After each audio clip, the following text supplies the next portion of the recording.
When you look at the current geopolitical landscape, do you see a complicated squabble over trade, maybe? Or are we genuinely in some kind of existential struggle, like a battle for the soul of mankind? Wow, yeah, that dramatic, high-stakes framing, that's exactly what anchors the deep dive we're getting into today. We are jumping into Michael McFaul's book, Autocrats versus Democrats. And this is far more than just a historical review. It feels much more like an ideological manifesto, really.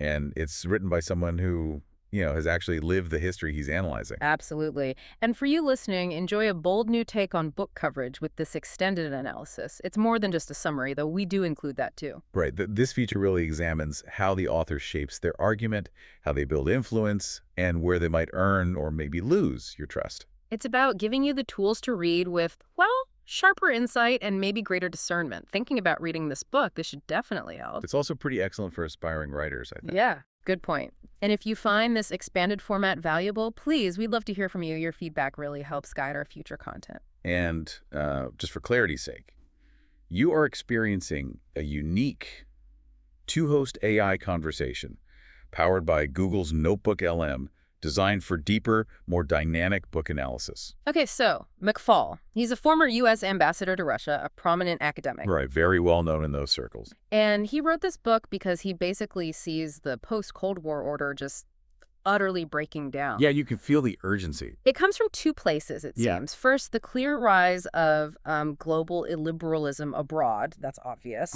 But also, and this seems just as critical for him, what he views as a serious erosion of democratic norms and deep, deep polarization right here at home. He specifically mentions the re-election of Donald Trump as a kind of major data point for this internal threat, doesn't he? He does. It all combines to make him feel like he had to write this right now. He certainly did. And when you look at his strategy, who he's talking to, it's pretty clear he's speaking directly to people like his former colleagues, foreign policy elites, policymakers. And maybe those highly engaged citizens, the ones who are already worried sick about the future of democracy. Exactly. This probably isn't a book for, casual history readers. It's got a definite target. Yeah, it feels less like a standard academic text, much more like a high-level strategy briefing.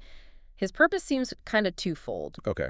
Well, first, to inform that target audience about the scope of the threat as he sees it, but also, maybe more importantly, to urgently mobilize them. Mobilize them how? Pushing for a massive, renewed U.S. engagement, specifically to defend liberal democracy against what he calls expanding autocracy. It's almost like a rallying cry disguised as a diagnosis. That makes sense. And he builds his credibility, his ethos, very carefully, doesn't he? Yeah. He doesn't just lean on his scholarly reputation. No, he weaves in his hard-won diplomatic experience throughout. Right. When he talks about Russia, for instance, he's speaking from the perspective of having actually served there in that role. And that blend, the academic rigor plus the on-the-ground experience, especially being such a leading expert in U.S.-Russia relations, it's clearly intended to build immediate trust with his policy-focused readers. Definitely. His tone is interesting, too. It's, like you said, very analytical, but also incredibly urgent. I also picked up on a kind of longing, maybe nostalgia for what he remembers as the, quote,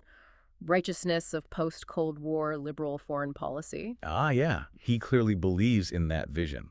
But to his credit, he's also self-aware enough to critique the unexamined triumphalism. Right, the blind spots that maybe led the U.S. to take its post-1991 victory a bit for granted. Which brings us neatly to the core of his logic, the argument itself. The structure is very deliberate. It's built like a comprehensive strategy document, really. Well, he starts by diagnosing the global disorder, laying out the democratic challenges. Then he meticulously pivots to presenting prescriptive solutions. It's the blueprint for renewal he wants to see. And he backs it up with a lot of evidence, right? Citing both these autocratic advances and specific U.S. policy failures. Oh, yeah, extensively. Things like consequences of certain flawed democratization efforts, or the response, or maybe the lack of response to the annexation of Crimea. He's meticulous with his case studies. Okay, but what's the logical centerpiece? What does he say we must do differently beyond just, be better? He really centers his recommendations on three core pillars. They're kind of the classic elements of foreign policy, but he argues they need adapting for the modern threat. Okay, pillar one. First, maintaining overwhelming military and economic strength. That's foundational for him. Standard enough. Pillar two. Second, rebuilding and, importantly, broadening alliances. making sure NATO and our Asian partners are truly unified and acting in concert. Right, strengthen alliances. Those feel familiar, almost Cold War playbook stuff. What's the third pillar then? The third is what he calls innovating institutions.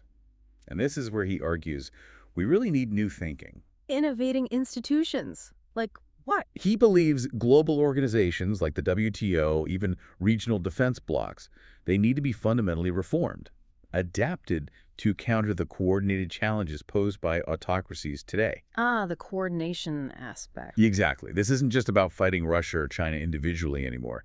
It's about handling Beijing and Moscow actually working together, strategically, something he views as pretty unprecedented. That coordination is key then. Can you elaborate a bit on what he sees as the primary, truly unprecedented threats that demand this institutional innovation? Yeah, he emphasizes two big things that he argues we just didn't face during the original Cold War. First, this explicit ideological and strategic alignment between major autocratic powers. They're helping each other out. Basically, yeah. Helping each other undermine democratic norms and institutions all over the world. And second, and this is crucial for his argument, the deep instability and, frankly, isolationism within the U.S. itself. So the internal problems. Yes, the internal democratic backsliding, which he argues is fueled by hyperpolarization, is just as critical a threat as any external military challenge. The threat is both foreign and domestic. Wow. So his argument is essentially that if America can't fix itself, it can't lead globally. That really injects an incredible amount of, well, emotional urgency into the whole thing, doesn't it? Absolutely. He doesn't just stick to facts and figures. He appeals directly to a kind of moral obligation, using language that frames this whole struggle as one for the soul of mankind, as you mentioned earlier. That emotional appeal, the pathos, it must be intentional. Or completely. He uses specific stories and examples of democratic erosion, not just abstract policy talk, to really hit home. And when he discusses the internal threats, like attacks on electoral norms, He's tapping directly into these fundamental fears people have, really across the political spectrum, about the basic continuity of the American project itself. he's also pretty skilled with contrast and framing, too. I noticed he constantly uses juxtaposition. How so? Well, he often pits the relative certainty, maybe the clarity of the Cold War, where the line between East and West felt pretty stark against today's much more fluid, messier contestation, where autocracy seems to be constantly disrupting the status quo. That's a good point. And he grounds everything in historical memory, too. He uses constant references, allusions, really to historical touchstones. Like World War II. The Soviet collapse, yeah. Yeah. And previous policy debates over things like NATO expansion. It situates his current argument within a framework that feels familiar and high stakes for his intended audience. It's like he's reminding them, look, you know how serious this stuff can get. He also keeps the reader engaged by posing these big, challenging questions throughout the book. He doesn't just state the problem flat out. He forces you, the reader, to think. Like what kinds of questions? Like, what exactly went wrong with democracy promotion efforts over the past couple of decades? Or why did domestic polarization suddenly seem to overtake external threats as the main danger? Those really are the defining questions of our era, aren't they? Speaking of intellectual challenges and reflection, Mindful Moments, our YouTube channel, offers AI book analysis, summaries, and critiques. Right. It's all designed to inspire reflection and rational thought. We definitely encourage you to check it out for more insights like this. Okay, so let's pivot now to the critical evaluation. Based on our analysis, it feels like McFaul largely achieves his primary purpose, right? He delivered a pretty powerful wake-up call. Yeah, and a tangible blueprint, at least in his view, for renewing American influence. But the critique is where things get really interesting, I think. They do. Because while he succeeded in outlining this grand global strategy, the main critical observation seems to be that his deep, unwavering faith in liberal internationalism, that ideology he championed after the Cold War, it sometimes forces him to kind of gloss over some complex, maybe uncomfortable historical counterpoints. Exactly. Critics point out that while he acknowledges U.S. missteps and unintended consequences, he doesn't always seem to fully grapple with the severity of certain decisions. For instance, like the long-term implications of the Iraq War, or maybe the full geopolitical impact of NATO's post-Cold War expansion. Precisely. His conviction in the core ideology sometimes seems to stop just short of that really difficult, full-scale introspection that might be needed. And that feels like a major structural weakness, doesn't it? Especially for a book that seems implicitly aimed at fostering national unity around a foreign policy vision. It really does. The analysis notes that McFaul largely lacks a deep exploration into the sort of grassroots origins of contemporary populism or nationalism, Yeah. or even the specific economic anxieties that are fueling democratic backsliding right here at home, So he critiques the symptoms of polarization, like the attacks on norms. without maybe fully diagnosing the root causes of the populist backlash against the very liberal international order he champions. Which creates this kind of profound irony, doesn't it? How so? Well, he's arguing passionately for renewed American global leadership, which obviously requires massive domestic unity and consensus to be effective. Right. But he arguably fails to engage seriously, or maybe empathetically, with the ideological skeptics, those populist and nationalist counterarguments who are now driving so much of the domestic division he decries. He almost defines them as the problem, rather than analyzing why they emerged with such force. Exactly. So for the foreign policy elites who already kind of agree with his worldview, the book works as a powerful affirmation, a call to arms. Sure, reinforces their priors. But for that vast swath of the country that's maybe skeptical of American exceptionalism or feels that past policies led to unnecessary wars or economic hardship, His unwavering ideological stance might actually limit the book's persuasive power. It could push them away rather than bring them in. it feels like the argument would gain so much more traction, much more persuasive force, if it genuinely tried to engage with those wider cultural and ideological sensitivities.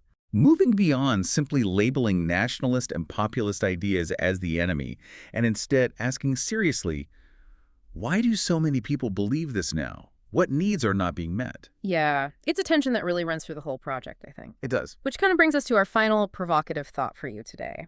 McFaul makes this powerful, urgent case for renewed American global leadership and, crucially, domestic unity to fight autocracy.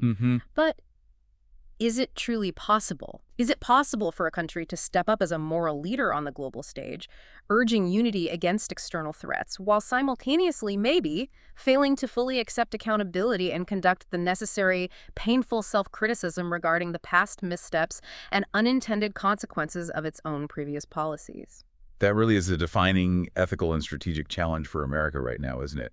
How to acknowledge the complexities of the past while still trying to forge some kind of unified path forward. Definitely a question well worth pondering as you navigate this new global disorder McFaul describes. Absolutely. Okay, that's our deep dive for today.